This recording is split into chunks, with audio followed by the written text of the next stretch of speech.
How do you go from being a Knight Templar of the Chantry to serving a burn victim with delusions of godhood? Magic meth, and lots of it. Raleigh Samson used to be a Templar under Knight Commander Gillian before Meredith took charge and threw him out of the order for smuggling letters between a mage and his lover. After turning into a beggar, he started helping young mages by smuggling them out of the circle in order to earn money which he would spend on more magic meth. You can first meet him during night in Lowtown, but the real first encounter is during the quest Wayward Son, where both Thrask and Vincento will tell you about him. Several years after that, you can meet him again during the quest Best Served Cold, where he is shown to be part of Thrask's conspiracy to kick Meredith out on her arse. With Kirkwall falling into chaos in the wake of the Mage Templar War, Samson shortly after decides to rescue the tranquil Maddox, the very mage that got him kicked from the order for smuggling letters. He was also able to gather many of his old comrades and was quickly made their general. How do you gather so many people as an addicted wreck, I hear you ask? Easy. You rally them. Jesus Christ, I'm sorry, that was shit. He had been serving Corypheus and introduced his fellow Templars to the red lyrium he supplied, inspiring them to master the new substance so they can overthrow the Chantry and take revenge for the suffering of the Templars. Corypheus began outfitting Samson with equipment that was befitting of his position as second in command, giving him the reforged blade of Meredith, now named Certainty, and also gave him a suit of lyrium armor made with the help of Maddox, which drastically enhanced his physical abilities. Should the Inquisitor choose to recruit the Templars, his fate remains unknown. The only information given is by a letter that states he is no longer leading the Templars. Should the mages be recruited, he is briefly shown leading the Templars during the attack of Haven alongside Corypheus.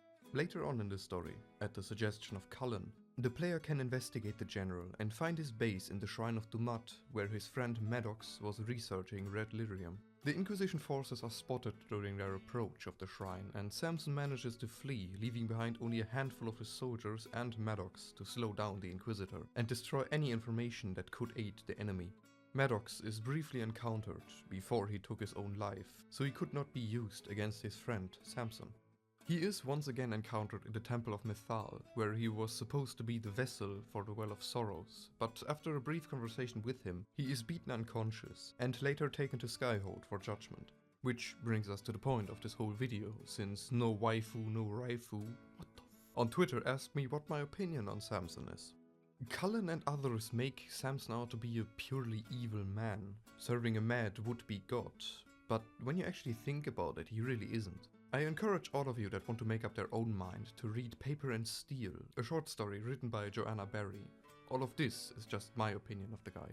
He was thrown out of the order for smuggling love letters of a young mage that was locked away for something he never chose to be, leaving Maddox to become a Tranquil for allegedly corrupting a Templar, and Samson to suffer the aftermath of lyrium addiction in the streets by himself. An addiction that the Chantry themselves, knowingly and, worse still, willingly inflicted upon their subjects, since it grants them better control of their own personal army. Just after the Mage Templar War started, Samson made sure to get Maddox to safety, because he felt responsible for their fate, as he told him that should he ever need a favor, he should just ask, which led to both their fates. During his trial, he reveals to you that he actually knew the red lyrium he gave his troops would eventually kill them, but then again, so would the lyrium that the Chantry supplied. At least Samson had the decency to give them as much elf root as they needed to ease their pain, so they would suffer as little as possible, since he himself knew the pain of addiction. As he said himself, he fed his people the same lies as the Chantry. The prophet just isn't as pretty. Which is true. The Chantry also tells them that their sacrifice is in the service of a god and for a higher purpose. He at least took care of his people, no matter what they did. In the short story, one of his men goes into a rampage as delirium overwhelms his mind and makes him attack. Samson had him on the ground and his sword at the man's throat. He could have killed him and be done with it, but he didn't, because he knows full well what delirium does to your mind and that there is still a person behind it. All in all, Samson isn't an evil man. He's a good man who believed in something and wanted to do what's best for his fellow Templars. Knowing firsthand what the Chantry is willing to inflict upon their own, he wanted revenge. Now ask yourself, what is more evil? Wanting revenge for being turned into an addict, made to think that your suffering has purpose and being cast out into the gutter, left to suffer withdrawal because you dared to help a person that isn't responsible for their fate? Or knowingly turn people into addicts, make them think that their suffering has purpose, and teach them that mages are a danger to themselves and anyone around them, and deserve to be locked up their entire lives.